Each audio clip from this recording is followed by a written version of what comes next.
အားလုံးပဲမင်္ဂလာပါအခုတလောတကဘာလုံးကမြန်မာရီကြားမှာရောနိုင်ငံတကာမှာပါအရင်ခစ်စားပြီးကြောက်ရှာကောင်းနေတဲ့ကြားဖြန့်လို့ခေါ်တဲ့စိုက်ဘာငွေလိမ်ကိုင်းလူကိုအမေရိကန်သမ္မတဒေါ်နယ်ထရမ့်ကအတိအလဲနှိမ်နှင်းဖို့အမိန့်ထုတ်လိုက်ပြီဆိုတဲ့သတင်းအကြောင်းပြောပြပေးခြင်းပါတယ်ဒီတစ်ခါထရမ့်ထုတ်လိုက်တဲ့အထူးအမိန့်ကဘလောက်ထိပြင်းထန်မလဲကြားဖြန့်ကိုင်းတွေကိုဘလို့အရေးယူမလဲဆိုတာအတူတူကြည့်လိုက်ရအောင်ပါ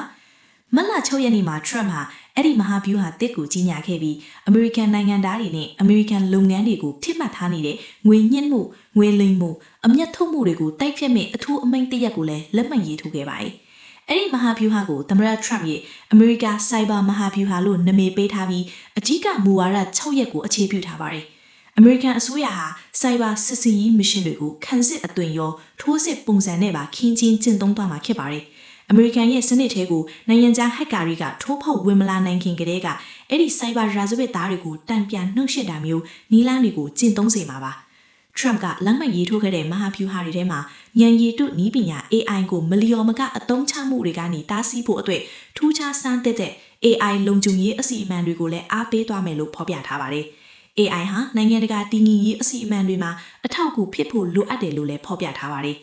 စိုက်ဘာလုံခြုံရေးမဟာဗျူဟာနဲ့အတူတပါးတဲ့လက်မှတ်ရေးထိုးခဲ့တဲ့အထူးအမိန့်မှာတော့အမေရိကန်အစိုးရအေဂျင်စီတွေအနေနဲ့နိုင်ငံတကာရာဇဝတ်ဂိုင်းတွေကထိန်းချုပ်ထားတဲ့စိုက်ဘာငွေကြေးလိမ်မှုနဲ့ကြားဖြန့်လုပ်ငန်းတွေကိုတန်ပြန်တိုက်ခိုက်ဖို့အမေရိကန်အစိုးရအေဂျင်စီတွေအနေနဲ့လှုပ်ထုံလုပ်နည်းတွေကိုပြန်သုံးသပ်ဖို့ပုံမတင်းကျပ်ဖို့လည်းညွှန်ကြားထားပါတယ်အဲ့ဒီအမိန့်မှာတော့အမေရိကန်ရှိနေချုပ်ဟာစိုက်ဘာအခြေပြုငွေလိမ်မှုနဲ့အမျက်ထုတ်မှုတွေကိုတားဆီးတိုက်ဖျက်ရေးအပေါ်ဦးစားပေးအဆင့်ကင်တွယ်ရမယ်လို့ပါရှိခဲ့ပါတယ်နောက်ပြီးအဲ့ဒီဂိုင်းတွေစီကနေပြန်လဲသိမ်းဆည်းရရှိထားတဲ့ငွေကြေးတွေကိုနစ်နာသူတွေစီဘလို့ဘဲပုံပြန်လဲပေးအပ်မလဲဆိုတာလည်းပါဝင်ခဲ့ပါတယ်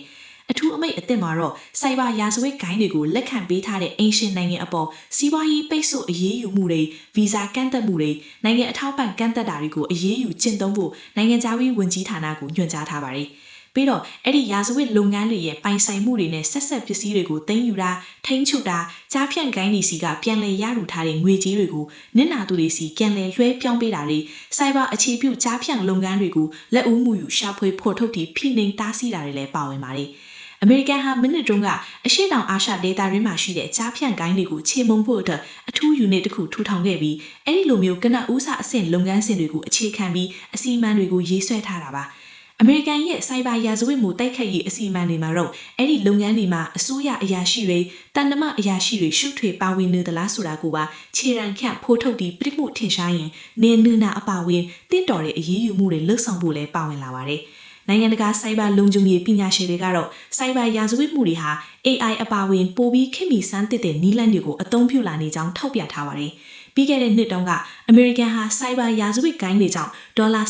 16.6 ဘီလီယံလောက်ဆုံးရှုံးမှုတွေကြုံတွေ့ခဲ့ကြောင်း Federal ထောက်လှမ်းရေးဗျူရိုကထုတ်ပြန်ထားပါတယ်။မိဘပြည်သူတွေအနေနဲ့လည်းစိုက်ဘာငွေလိမ်မှုတွေကနေကာကွယ်နိုင်ဖို့အမြဲတတိရှိကြပါလို့တိုက်တွန်းချင်ပါတယ်။အခုလိုသတင်းထူးတွေကိုအမြဲသိရအောင်ကျွန်တော်တို့ channel ကို subscribe လုပ်ထားဖို့မမေ့နိုင်အောင်တော့အားလုံးကိုကျေးဇူးတင်ပါတယ်ဗျာ။